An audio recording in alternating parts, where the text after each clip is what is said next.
পটুয়াখালীর কলাপাড়ায় সাংবাদিক এবং সুধীযন্ত্রের সাথে মতবিনিময়কালে বিএনপির কেন্দ্রীয় নেতা এবিএম মোশাররফ হোসেন দাবি করেছেন, দেশে নিরপেক্ষ নির্বাচন হলে জনগণের রায়ে বিএনপি সরকার গঠন করবে। তিনি আরও উল্লেখ করেন, রাজনৈতিক পট পরিবর্তনে বর্তমানে একটি বড় দলের অনুপস্থিতিতে বিএনপির বিজয় এখন সময়ের দাবি। কলাপাড়া এবং রাগাবালির সার্বিক উন্নয়নে ধানের শীষের প্রার্থীকে জয়ী করার জন্য তিনি স্থানীয়দের প্রতি আহ্বান জানান। পলাশ আলাদারের প্রতিবেদনে দেখুন বিস্তারিত।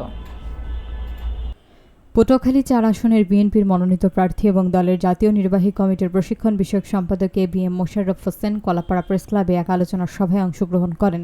প্রধান অতিথির বক্তব্যকালে তিনি বলেন, বাংলাদেশের প্রধান দুটি রাজনৈতিক দলের মধ্যে একটি বর্তমানে নিষিদ্ধ থাকায় আগামী নির্বাচনে তাদের অংশগ্রহণের কোনো সুযোগ নেই। এই পরিস্থিতিতে যদি একটি অবাধ এবং সুষ্ঠু নির্বাচন সম্পন্ন হয় তবে ইনশাআল্লাহ বিএনপি রাষ্ট্র ক্ষমতায় আসবে বলে তিনি দৃঢ় বিশ্বাস ব্যক্ত করেন। উপস্থিত সুধীজনদের আশ্বস্ত করে বলেন, সরকারে যদি এই অঞ্চলের নিজস্ব প্রতিনিধি থাকে তবে এলাকার উন্নয়ন কার্যক্রম পরিচালনা করা অনেক সহজ হবে। এ সময় তিনি বিগত বিএনপি সরকারের আমলের উন্নয়নের কথা স্মরণ করিয়ে দিয়ে বলেন, 2004 সালে বেগম খালেদা জিয়ার সফরের পর স্থানীয়দের সব দাবি বাস্তবায়ন করা হয়েছিল। এমনকি পরবর্তী সরকারও বিএনপি শুরু করা উন্নয়নের ধারাবাহিকতা বজায় রাখতে বাধ্য হয়েছিল বলে তিনি উল্লেখ করেন। অনুষ্ঠানের শুরুতে প্রজেক্টরের মাধ্যমে মোশাররফ হোসেনের রাজনৈতিক জীবনের ওপর একটি তথ্যচিত্র প্রদর্শন করা হয়। অনুষ্ঠানে উপজেলা বিএনপির নেতাকর্মী সহ ঢাকা থেকে আসা অতিথিবৃন্দ উপস্থিত ছিলেন। আপনারা সবাই বিশ্বাস করেন যে বাংলাদেশে দুটি বড় রাজনৈতিক দল ছিল, একটা হলো আওয়ামী লীগ আর একটা বিএনপি। আগামী নির্বাচনে আওয়ামী লীগ ইলেকশন করতে পারবে না, কারণ তার কার্যক্রমকে নিষিদ্ধ করে দিয়েছে।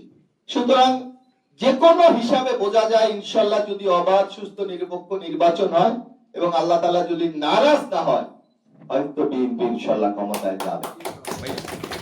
তো বিএনপি যদি ক্ষমতায় যায়, সেই সরকারে যদি আপনাদের লোক থাকে, সেখানে যদি আপনাদের প্রতিনিধি থাকে, আপনাদের রিপ্রেজেন্টেটিভ থাকে, তাই কাজটা করা সহজ হবে না।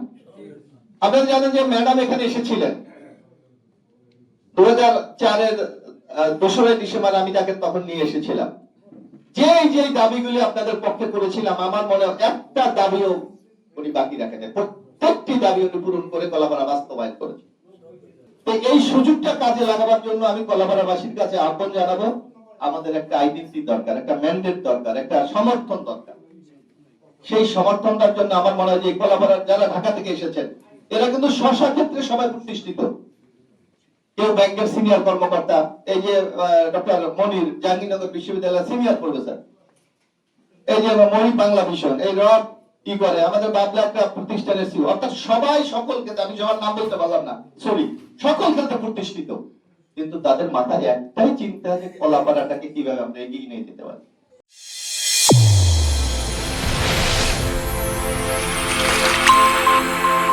চ্যানেল A1 হৃদয়ের স্পন্দন।